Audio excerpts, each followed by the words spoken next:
and welcome to TNWKS, the Now We Know show, the show where we discuss a topic of interest, and by the end we will have learnt something new, and hopefully you will too.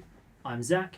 I'm Buzz, and we have our very special guest in the studio today, our cryptozoologist, Glenn's back. Hi, Glenn. Hi, folks. How you all doing? And Glenn, because you're back with us, that's a clue that we're obviously covering another subject area of cryptozoology. Ooh. So it's Shocktober. We've been saving this one up because you did say to us this was going to be a good one for the Halloween season. So what are we talking about this week? We are talking about something that involves monsters, Good. demons, Hey. witchcraft, Ooh. and all things spooky. What on earth could this be? The Jersey Devil.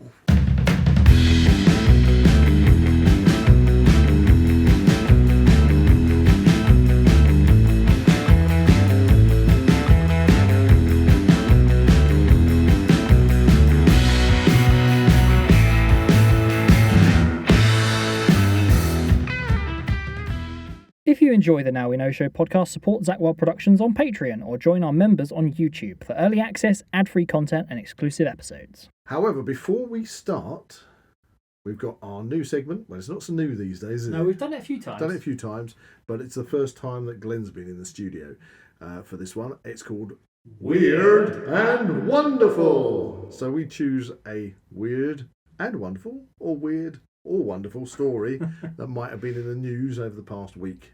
Well, that's my all day, every day. And so, anyway, this one is going to be me. This is the title, okay? Dog or Monster. Okay. Horrifying snap leaves Twitter users questioning their eyesight. There we Oh, are. so it's a photo. Basically, it's a photo. Because I imagine when you said snap, I imagine something, a bite. No, like no. somebody snapping something. It's not a crocodile. No, no. So this is a photograph. Crocodile. So you'll have to pop it up on the pop it up for people to see. Anyway, so a person called Sala Kuka 33 took an action shot of the moment her Afghan hound baboon jumped in and out of a river. So it's an Afghan hound. Yes. Called baboon. Called baboon. Okay. An action shot of a dog jumping in the water has been compared to Edward Scissorpaws and called haunting by Twitter users. The moment was captured by photographer Salah Kuka, 33, when her Afghan hound baboon jumped in and out of the river. But the picture came out slightly different than planned, with the pooch's upright stance on hind legs and dripping hair from the river, leaving viewers spooked. So this is the picture of the dog. Yes. Okay. Yes, and it would seem that it basically people this picture's been circulating. The reason I bring it up, ideal for having Glenn in the studio, is because people were thinking it's some kind of dogman creature. Oh, okay. Okay. So Okay. there we go. I'm showing Zak the picture. Oh wow, that it's kind of like an Elvis kind of hairstyle, but it's the ears. Oh, wow. Yeah. That's incredible. So there's got this Afghan hound which is wet, standing on its hind legs. Its ears have gone up in the air. Yeah, that's perfect timing. Perfect timing. Perfect timing, that photo. And so when people were seeing it, they thought it was some kind of dogman creature. But no, the proof is in the pudding. It's actually just a It's dog. actually It just does go to show what I've mentioned in the past. That is, there's a lot of things out there which can be explained quite simply. I mean, don't get me wrong. I believe there's stuff out there, but yeah, if I saw that walking through the woods, I would be. I'd go the other way. Yeah. Yeah, so that was quite a freaky one. So it would seem that this photograph sort of kind of hit Twitter and social media, and people go, "My goodness, what is this horrifying thing?" Well, that's the thing with and- pictures and things like that nowadays. They just explode, and Yeah. all speculation just goes all up in the air. Have you seen the photo of the German Shepherd with the pine cone in its mouth? Oh yes, I actually posted that I up haven't myself. seen that. I yeah. haven't seen Again, that. it's When you look at it, it looks like it's got like 4 sets of teeth. It's like, Oh, unnerving. crikey, yeah. that's ringing And then a you bell. look a bit longer, and you realise actually it's just a dog with a pine cone in its Yeah, mouth. I think I may have seen that. I may have seen that. So there you go. That's the weird and wonderful. Probably more weird, wonderful. I don't know. But that's Somewhere in the between. story this week because I'm desperately scouring the the depths of. Honestly, this is Shocktober. Things should be scary. I know. I thought it'd be easy. To be honest with you, I've got to be honest with you. It was. I've obviously gone with this particular dog. What do you call it? Edward Scissorpaws or whatever. I went with that story, but my second choice was when I read it. It said that a university, I think it's Exeter University. Don't quote me on that. Is going to be doing an MA degree course in witchcraft. You see, now that caught my attention because obviously being Shocktober, I thought, excellent, what a fantastic story. So I read into it, and it's basically, you take the course. It's about the history of witchcraft across the world, and actually has nothing to do with actually practicing witchcraft. There's no practical and it side. really spoiled it for me. I thought, they're going to actually start looking at the spell casting. So you're not being taught by the professor of dark arts then? No, unfortunately not. So I was a bit disappointed. Severus Snape, Dumbledore. That's it. Anyway, so that's Weird and Wonderful. Right, back into it. We've wanted to do this one for ages. Glenn is here. He's our man. Not just our man, he is the man when it comes to cryptozoology. It's the Jersey Devil. Yes, for Jersey Devil. So let's take a look at Jersey, New Jersey. So this is New Jersey, America. Yep. Not Jersey, the Channel Islands. No, it's New Jersey on the east coast of the United States. Right. Okay. Is that below New York? It is literally. You've got New Jersey. And you got the river, and then you got New York. Because I always see on sitcoms, they're always referring to Jersey, and it's like comedy. Oh, it could be worse. You could live in Jersey. I don't get the gag myself, but there you go. Jersey, mostly settled by the Dutch originally, but to be honest, it really hasn't changed in the last few hundred years. It's very well spaced out. It's a very flat area made up of a lot of open fields, waterways, and some very, very large forests. Yeah. If I can put this in some kind of perspective, the Pine Barrens, you could fit Greater London in the Pine Barrens on their own. I'm going to jump in here. I'm going to jump in here because knowing you were coming to the studio, I did a tiny bit of research. And one of the things that came up was the Pine Barrens, because I wanted to know, is made up of 1.1 million acres. There you go. Damn. And to put that into perspective, Wales, if you live in the UK, we have a place, another country attached to us called Wales, and they always use that internationally as a kind of like a size parameter, don't they? They say, a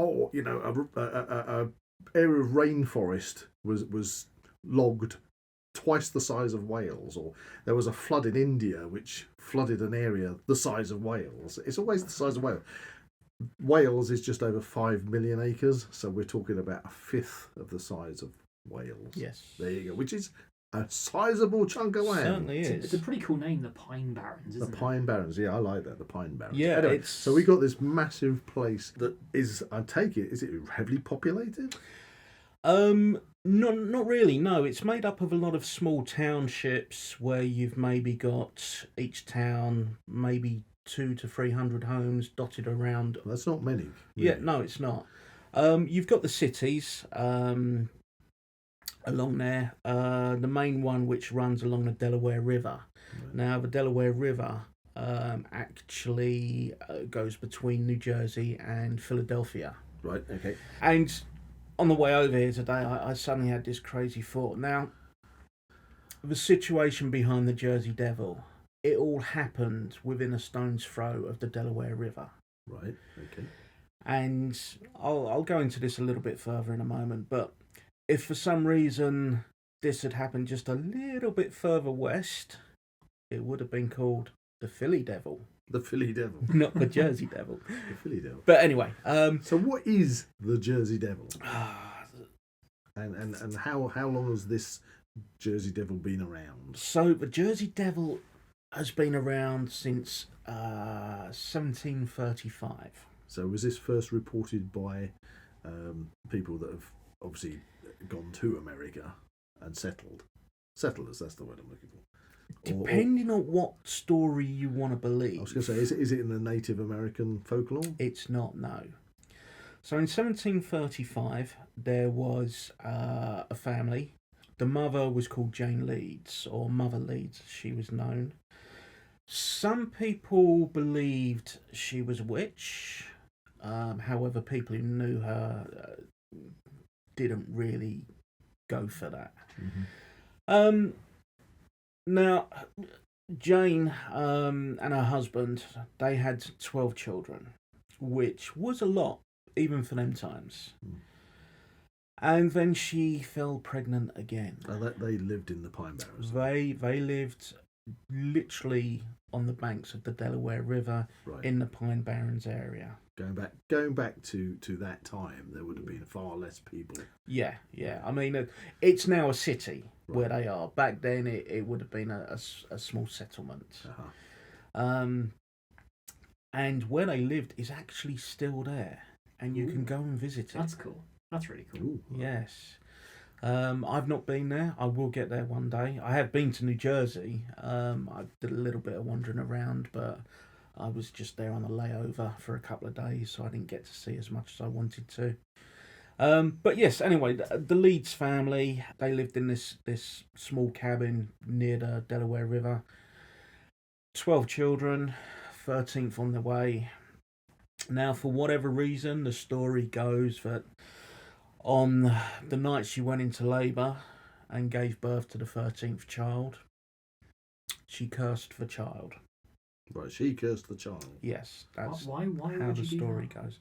She already had 12 children. Okay, she didn't want another one. She wasn't too happy about having another. Oh, yeah. no. Oh dear. Especially in those days, you couldn't really do anything about that. Well, cross your legs, maybe. So she cursed. Say it. No. No. She cursed the child to be the devil. Right. So within minutes of giving birth, the story goes that the child was born, a young baby boy, blonde hair, blue eyes, but within minutes of being born, starts changing. Taking on the appearance of a demon. Okay. Long tail, horns, glowing eyes. Sounds like a scene from Clash of the Titans. And then within minutes of this young baby changing into what people call the Jersey Devil, it flew up the chimney and away. Okay. That sounds quite far-fetched, but it's folklore, I presume. Yes, it's typical American folklore of that time.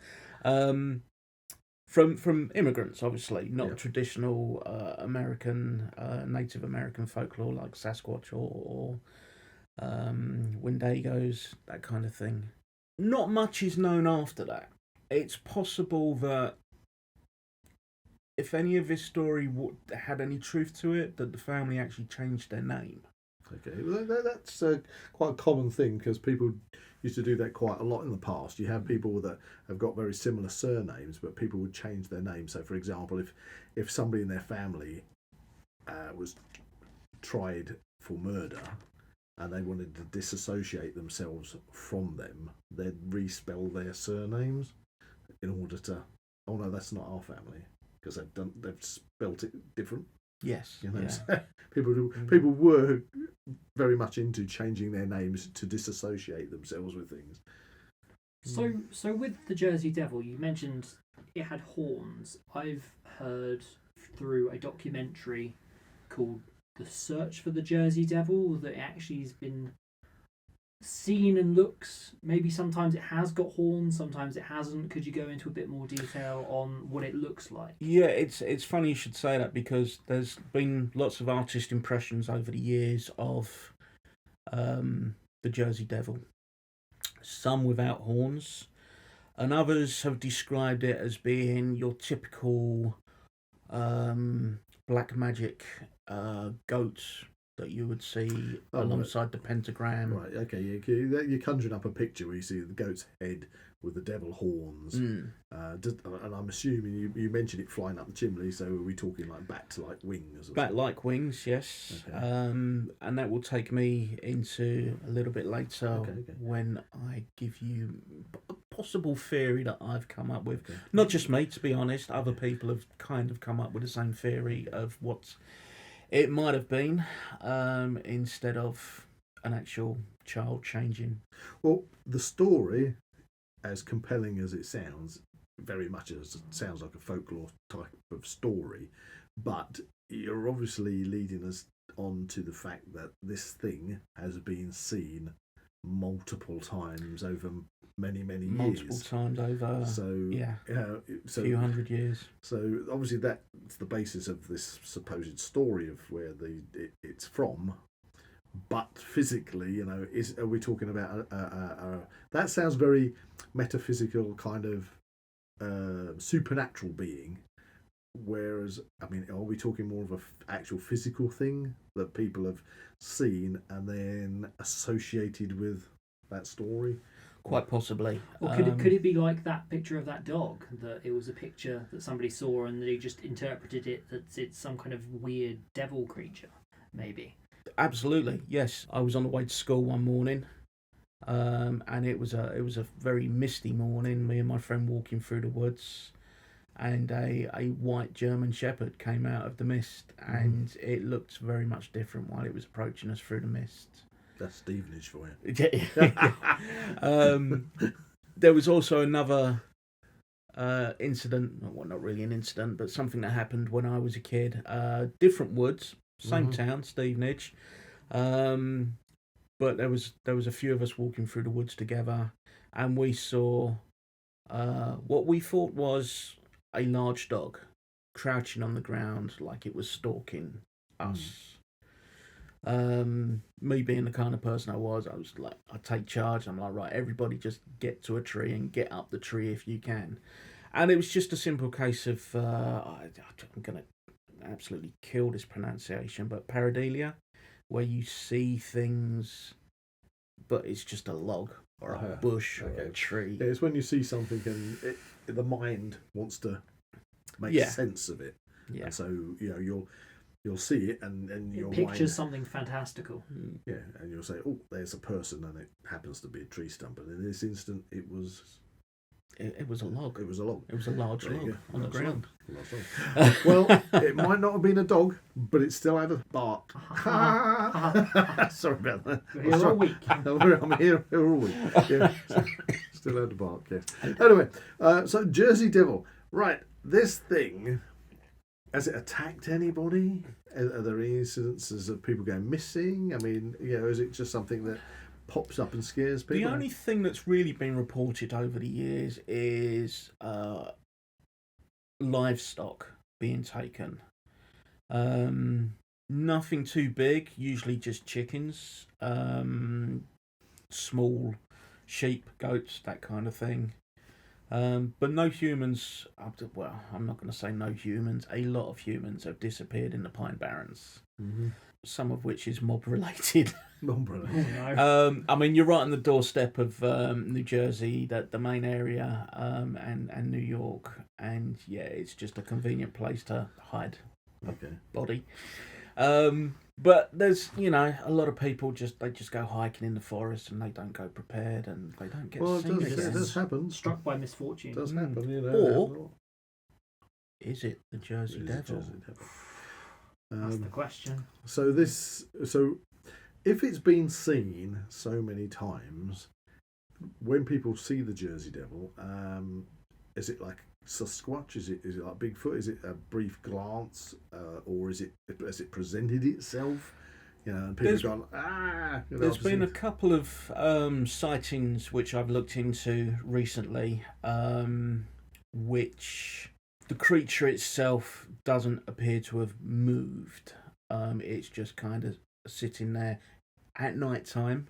Okay. So possibly shadows or possibly something else From your research, is there a particular time that the sightings take place? Is it a night creature, or is it any time during? There has been some daytime sightings, including photographs. Right. Much like Sasquatch, not very clear photographs, very blurry. But most of the stuff happens at night.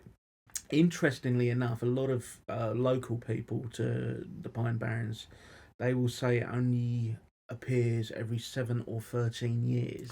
This is sounding very much like Jeepers Creepers. Jeepers Creepers. Is that what that story, the films were based on?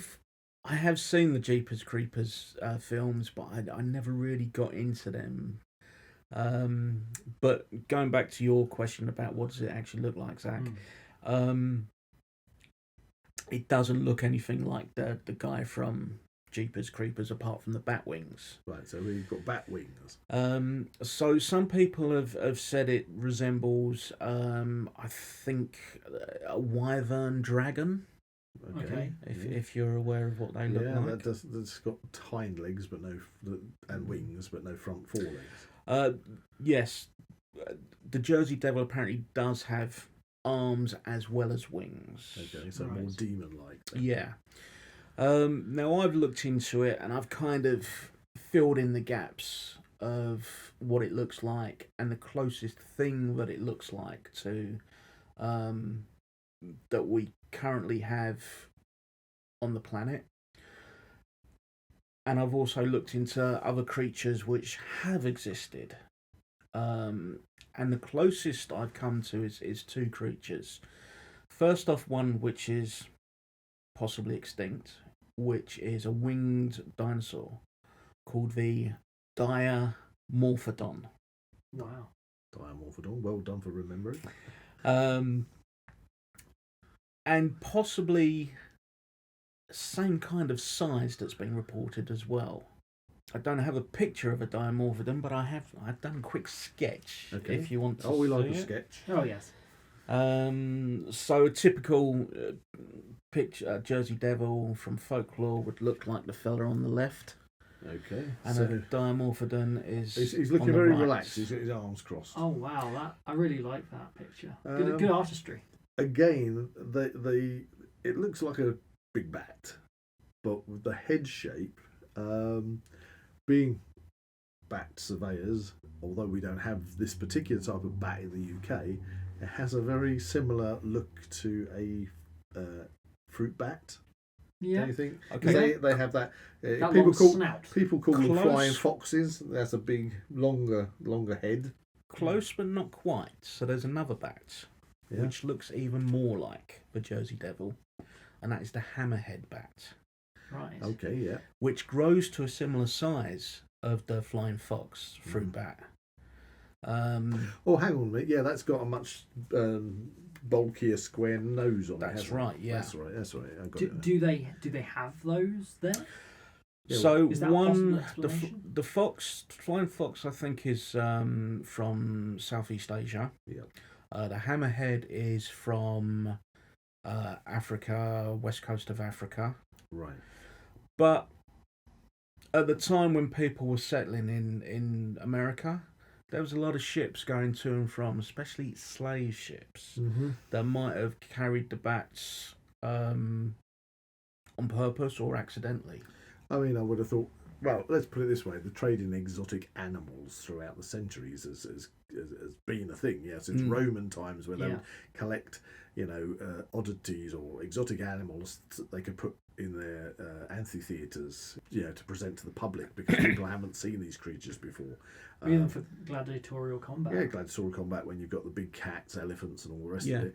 Yeah. And then coming through, especially the Victorian period, where the Victorians went out and they specifically went on adventures into the deepest, darkest Africa and South America and anywhere they could find and bring back these trophies, and in a lot of cases live animals, if they could obviously get them to the UK, because unlike today where you can literally fly an animal on a plane, they'd have to undergo land and long sea journeys, and I wouldn't be surprised if therefore or exotic animals with specific dietary needs and things just wouldn't make the journeys, yeah. But that didn't mean that they would bring them back and then stuff them and put them in a museum. Yeah, yeah. So I wouldn't say it was out of the realms of possibility that you could have something that's been brought that's not a native species into an environment like that. But if you're talking kind of like the hammerhead bats or the fruit bats, because they come from a much more tropical climate, with obviously talking about New York and Jersey, it's very cold in the winter. It gets very cold. Yeah. They have huge snow drifts and very heavy winters. Well, funny enough, when I was in New Jersey, it was winter, Right. and yes, it was. I dressed for the Caribbean. I was on a layover. Oh, right. Wow. It was not good. But yeah, like you say, in the wild, these particular bats probably wouldn't have survived. But the interesting fact is the home of Jane Leeds was right on the River Delaware, and lots of river routes from the east coast. So the chances are there were ships that got down to that area and then possibly had the bats on them. Now, I'm just throwing it out there. Maybe these bats were on the boat. Maybe they survived. Maybe they decided to hold up at their house in the loft, in the upper areas of the house, and then were disturbed when she was giving birth. Okay. So, well, if you're talking about bats, then obviously, we're talking about European bats anyway. Bats go into what you call torpor, and they go into hibernation, and that's where they stay for the winter period. When some bats do come out during the winter on occasions, but the majority will hibernate until the summer months, because they majority in Europe they feed off of insects. So without insects, they've got nothing to eat. Talking about fruit bats, etc., then different thing altogether, but. So I don't know, Zak, do you know off the top of your head where it comes to tropical species of fruit bats? No, not off the top of my head. Yeah, no. I don't think that they would have the same hibernation cycle, but if it's cold, then you'd look for somewhere that's warm. But it's interesting, Glenn, because now what you're doing is we're talking about something that comes from kind of a folklore story and is very much supernatural, to talking about something which is more physical and an actual explanation for perhaps the sightings. But when dealing with this, like with Bigfoot or Dogman or anything, if it is a physical entity and not a supernatural entity, then a physical entity surely can't be hanging around since the 1700s and be the same thing. You know, it's got to be able to breed, etc. Unless it's this kind of supernatural. Well, that's it. Yeah. Otherwise, we flip back to the supernatural, don't we? So when I look at the bat thing, I think, what possibly happened then. And then stories like that, they get passed from one to another. And that's how it becomes folklore. So fast forward, for example, to 1909, when one person sees something that they can't explain, it's the Jersey Devil. Mm-hmm. And the reason I bring up 1909 is something happened in New Jersey which locals pegged the phenomenon. And this was over 100 different sightings in 1 week of the Jersey Devil. Right. And obviously, are these separate throughout the region, or they're dotted, or very much concentrated in the same town? Dotted all over the Pine Barrens. Right, okay. So therefore, somebody's seeing it, somebody else is seeing it, but they have no connection to each other. And these aren't just like your local drunk walking out of a local tavern who's seen this. These are doctors. These are police officers. These are well-to-do people. Chances are some of them did have a few beverages, but yeah, it's one of the things that really sticks out in the legend of the Jersey Devil. So is it that the Jersey Devil is something that you're getting modern sightings of? Yes, one of the stories which really intrigued me was something that happened in the last 15 years, and that was a mum and her young son were taking rubbish out to the bins. I think I may have heard this one. Yes, Karen, I want to hear it from the horse's mouth, so to speak. They saw something which they couldn't explain. It scared them. It dive bombed them. They said it was rather large. They did describe it, and the description they gave was of the Jersey Devil. This was winter time, and they had a fresh flurry of snow. The following day, when they called the authorities, who came out and checked it, they found hoof prints in the snow, because this is one of the other things that people say about the Jersey Devil.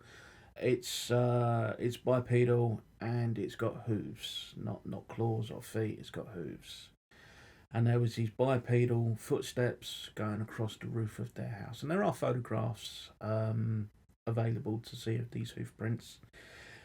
Now, what I will say is, I've seen the photos.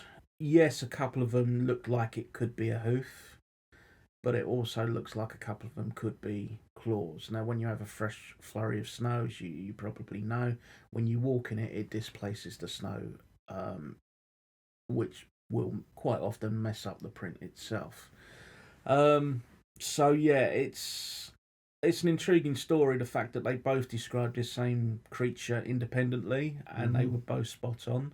It was a story that we both came across on that little documentary, wasn't it? Yes, I think that was the case. And and you described it perfectly, that it dive bombed them, and then they were running back to the house, and the mother sensed it on the roof, watching over them, and as you say, the next day they took photographs, and we've actually seen these stills of the footprints tracking across the roof. Again, it's a difficult one because, again, winter time, wings, light reflecting from eyes, perhaps the impression of horns. Somebody that spends a lot of time in the country, I kind of, could it not be just a really large owl in an instance like that? Some people because some owls do have horn-like protrusions. Some horned owl, isn't it? It's a horned owl, which is feathers. They are actually feathers, and they do grow to quite a large size. And if you're looking up at a tree and you've got your outside lights on, all you're going to possibly see are the reflected light in the eye. A little bit like cat's eyes. You can see that reflected light.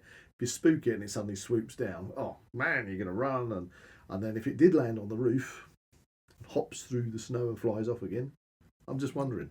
I don't. Yeah, it's the again with the Jersey Devil. It's a creature that to be around for so long, you kind of feel like again. I know I keep bringing back Sasquatch, but you kind of think it's got to breed, unless it's actually supernatural. And if it was breeding, I think there would be more sightings of it. Or would you have more sightings, as in two sightings at the same time, because it's two separate creatures? Yeah, you very rarely see just one bird. Yeah. Two bird. There's a flock of birds. So yeah, it's an interesting one. So what are your actual thoughts on the Jersey Devil? Is this something you should be? If you decided you want to go off to Jersey and go on a camping trip into the Pine Barrens, would you be concerned you're going to get attacked by the Jersey Devil? I would be more concerned about the Jersey Devil than I would, say, Sasquatch. Right, okay. And why is that? I've never been too easy with the idea of witchcraft and demons. Right, so you're way more on the supernatural side of this. I believe there's stuff out there that we don't quite understand, whether it is actual witchcraft or there's a scientific explanation for it. For example, I think I've mentioned this in the past, but time slips or multiverse. There are some people who say that there are parallel Earths out there, and there are certain places on the Earth, for example, ley lines, where the wall between one parallel Earth and the other one is very thin, so things can be heard. All things can pass through. All things can pass through. Right. Is that possible that something could pass through either way? Something coming into... Oh, absolutely, yeah. So somebody could disappear because they've fallen. Yeah. I mean, I'll be honest, I've not checked the ley lines around New Jersey, but the time slip side of it, possibly it was one of those winged pterosaurs, the Diamorphodon. Right. I don't have an answer. Okay. This is very, very, very interesting because you what I need to explain again to the listeners is actually you're sitting here because you broke your leg. Now, you might ask, what's that got to do with anything? You broke your leg and you managed to come in to us because you are actually meant to be off in the States at the moment, aren't you? I was supposed to be out in Indianapolis area squatching for the last couple of weeks. Oh no! So he's full con going and squatching and coming to the studio this week to do the Jersey Devil. But that's the thing. So you would have been out there right now physically looking for Bigfoot. Bigfoot, and it's not too far from Bray Road either, where the Bray Road Beast is supposed to hang his hat. Okay. Do you want to just remind us who the Bray Road Beast is? The Bray Road Beast is what people call a Dogman. Yeah, that's it. Although Dogman is... We did do the Dogman, I just couldn't recall. Yeah, Dogman is quite a new term. But the Bray Road Beast has been kicking about for decades, so it was just called the Beast of Bray Road. Okay, so are you tying the whole idea of Bigfoot? Because I personally, I'd love Bigfoot to be a real entity, an actual hominid type creature that is able to disappear into the vast woodlands that still exist, obviously, in North America. But some of these creatures do come across, and obviously we're talking about the Jersey Devil, come across as being very supernatural rather than natural, you know? Yeah. I mean... I suppose it would be harder to believe that something is either slipping through a breach in time or to present itself as to something that might just be a creature which it predates in a certain area and that's where it's been and it keeps itself to itself. Still find it hard to believe that the same thing can be around from the 1700s to this day and it be the same creature. But you can't deny that people are still seeing things and reporting them. So, you know, it's a fascinating subject to try and get your head behind, whether this is a real creature or not. You know? Yeah. I always look for the scientific answer first. Yeah. Now, with the Jersey Devil, not much is coming up science-wise. But I've got a very open mind when it comes to the paranormal. So, yeah, if I can't figure out what the scientific answer for it is, then quite possibly it's more paranormal. Okay. But again, you know, with the Sasquatch, you kind of hear stories of family units and young ones and everything like this. But you'll need to tell me this because I don't know the answer to this. But with the Jersey Devil, it really does seem to be just an individual creature. It's always been a solitary sighting. I think there was possibly once where two were seen at the same time, but there's not much information to go on that. Okay. So I'm going to bring up briefly, although we haven't discussed that, and we want you to come back in about the Mothman. Mothman, if I'm right, people see these glowing red eyes. Mm-hmm. So, is that got anything with the Jersey Devil? Does the Jersey Devil have do people see the eyes first, or is it literally they just see this winged creature? So with the Mothman, it's similar to the Jersey Devil. When you see it, it's supposed to be an omen of bad stuff going to happen. Now, the Mothman, the descriptions given by eyewitnesses, it doesn't appear to be physically like the Jersey Devil. Mm-hmm.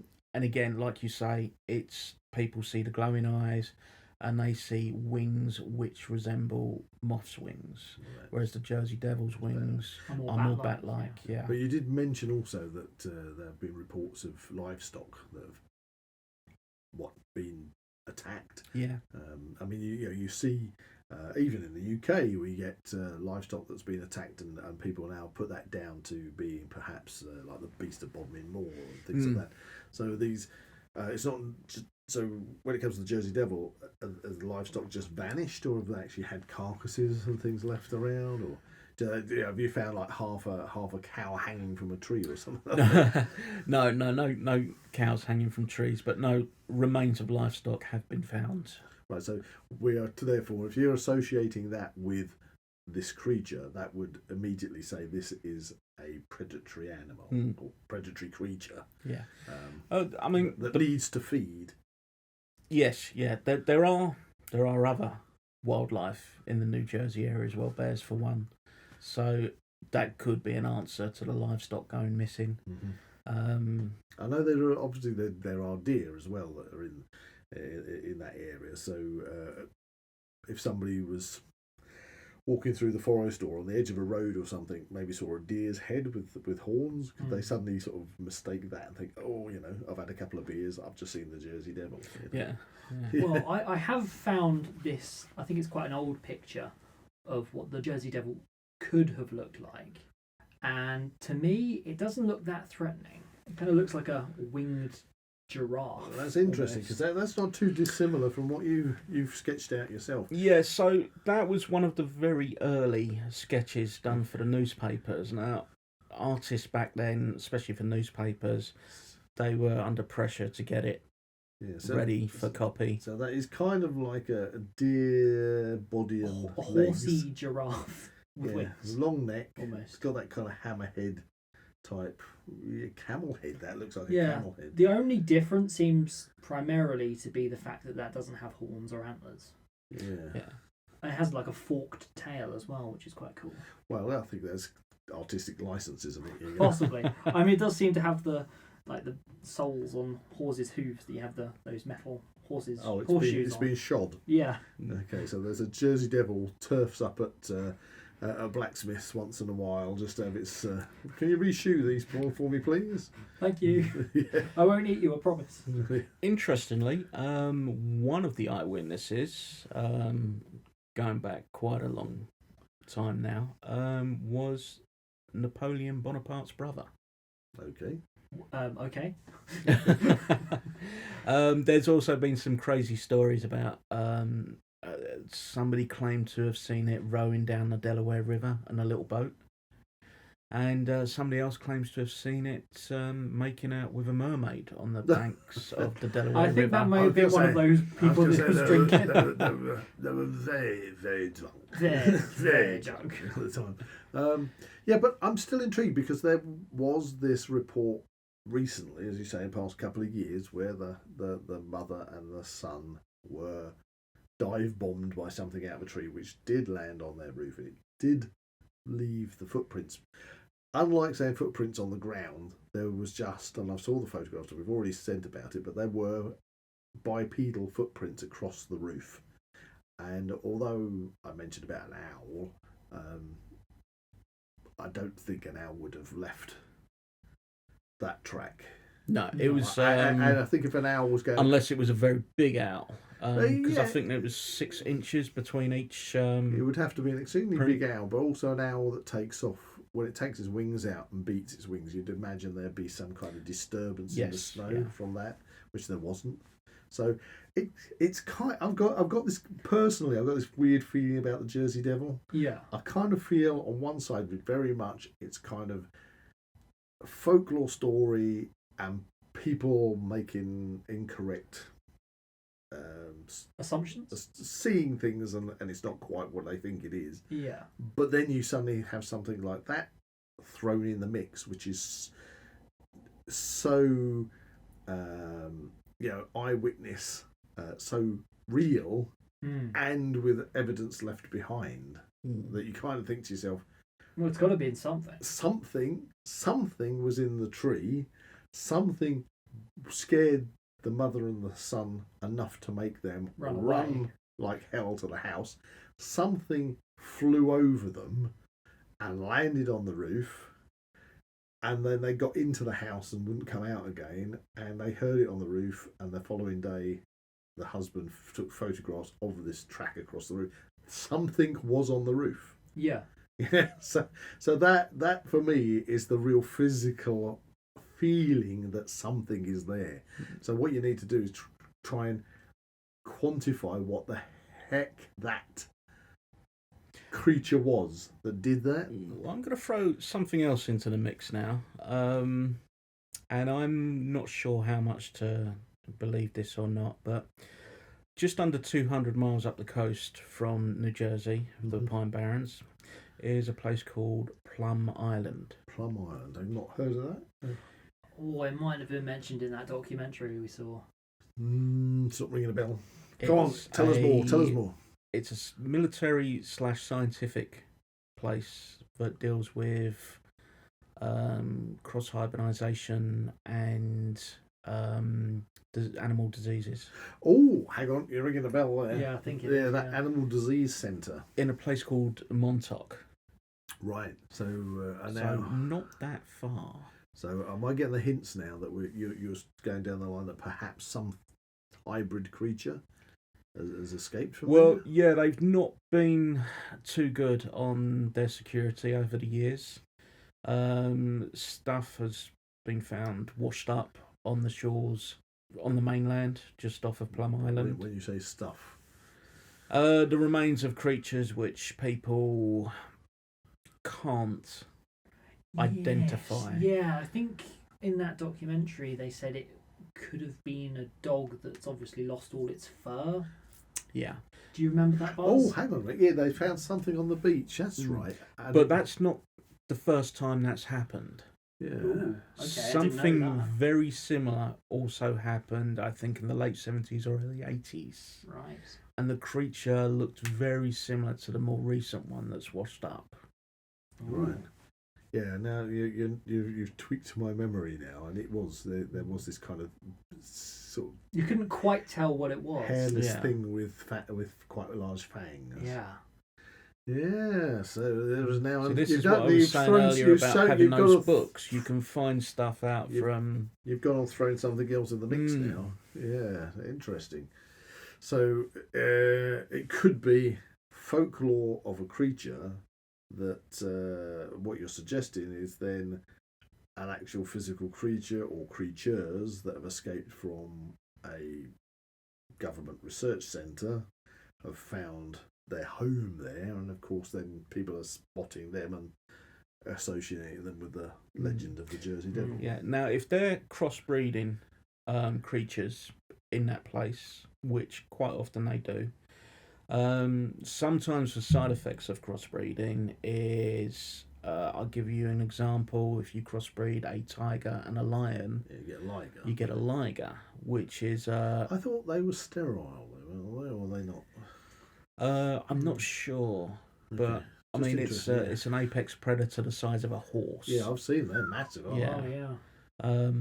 So, because some people say they've seen the Jersey Devil, and it is the size of a man, where even a hammerhead or a fruit bat, they can get big, but not quite that yeah, big. I mean, you do get some deceptive photography that does the social media rounds, where they get a fruit bat that's hanging on a porch front of a house, and then they have somebody standing a little bit further back. Yes, And so it yeah. makes the bat look like it's right next to them, and it's huge. Mm. Um, I've got a picture at home of me and my sister when we were kids picking up the house on Hampstead Heath. oh yes, yes. And of course, we're making it look like the size of a car. Yeah. When it's obviously the size of a mansion. Ah, So it's easy enough done. Well, so if you've got a creature or creatures that were living in the Pine Barrens, why have they maybe not dispersed further afield? Have there no other tales of this creature? There has been a few sightings outside of New Jersey. Obviously, you've got Philadelphia, just across the river. There is also another state a little bit further up. I can't remember the name right now. But also there has been one or two sightings of what they describe as the Jersey Devil there as well.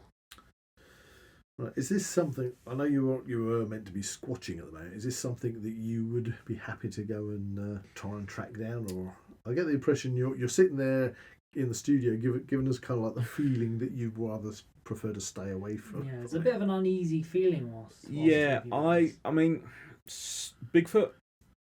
From the descriptions, is quite a nice fella.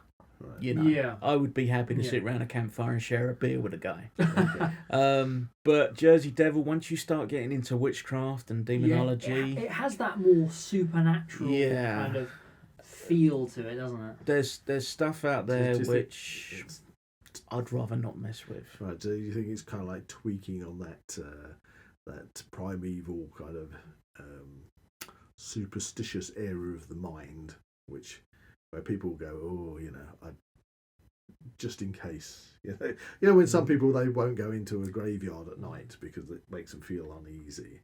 That I've never had a problem with graveyards, but I don't know. The Enfield house, the poltergeist. I've been past that house numerous times at night. Doesn't really faze me that much. Haven't had anything thrown at you or anything? No. And I've always wanted to visit the Amityville house as well, which is just up the road from New Jersey. There's a lot going on in that area. I wonder what the house prices are in this place. Yeah, the upper east coast. You've got the Pine Barrens, Jersey Devil. You've got the Amityville house, Sleepy Hollows just up that way as well. Headless Horseman, Montauk. We did do a folklore one in Hertfordshire. We didn't have a headless horseman, but we had a headless horse. Did it have a horseman? Sometimes it has been seen with a horseman, but the actual horse has no head. That'd be a weird movie. Yeah, talking of UK legends and cryptozoology, I don't know if you ever heard of the Black Shuck Festival. The black shuck. I've heard of black shuck. I haven't. Isn't that a big dog? Yeah, it's basically the black dog. Isn't that the one that left claw marks on the church door or something? Yes, That's right.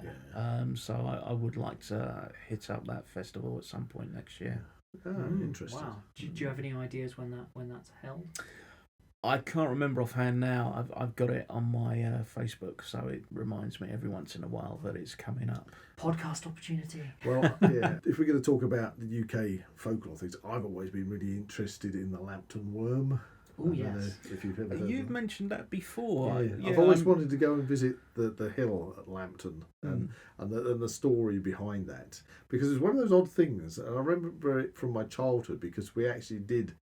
I did something at primary school, so I must have been under 10 years old, about the Lambton worm, and it just sort of always fascinated me. So lucky you! What a wonderful childhood. Yeah, but I think what fascinated me about that was because the Lambton worm would wrap itself around this hill, and it used to devour the sheep and all sorts. And I might not be getting the story quite right because I'm just drawing upon my memory from years back, and obviously it terrorised the countryside, and they sent people to try and kill it, and it just kept on killing those people until I think a knight or somebody came with his armour, and he actually had spikes put on his armour, so all his armour was covered in spikes. That's awesome. So that when the worm attacked him, in order to wrap itself around him and squeeze him to death, it squeezed and all the spikes went through it and it killed the Lambton worm. It always fascinated me, that story did. And I think, I'm not sure, but wasn't that where the Lambton worm, wasn't that where the story of the lair of the white worm, there's a film called Lair of the White Worm. Yeah. Which was based, I know the one you're talking about. based on the Lambton worm as a Hasn't that got Peter Capaldi in it? Peter Capaldi, that's right. I'll have to check that out. Yeah. No, you've not seen the Lair of the White Worm? I think there's a new restoration somewhere.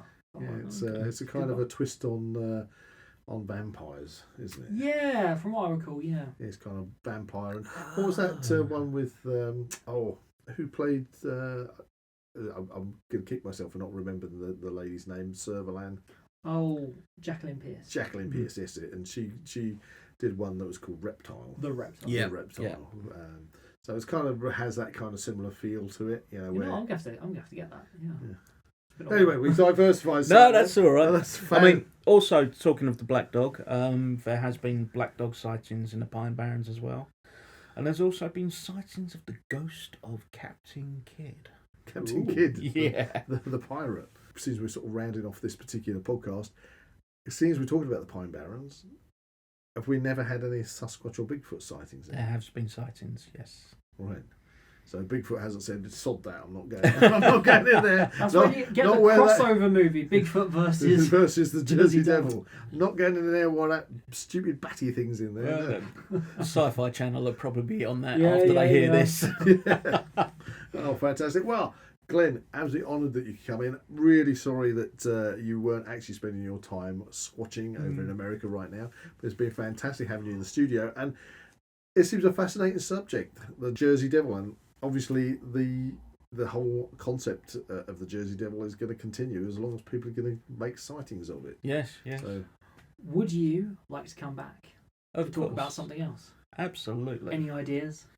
Well, I think there's something you'd like me to talk about, isn't there? there's loads, but I'm kind of getting All of it, Glenn. I'm kind All of it. of, I'm kind of Okay. I'm kind of getting the Mothman feel again. I think I can come in and have a little chat about the Mothman at some point. I've been trying to not talk too much about the Mothman. I want to find out all about the Mothman. So, funny thing is, today I found out that the director who made the Mothman prophecies, he is starting to work on a sequel.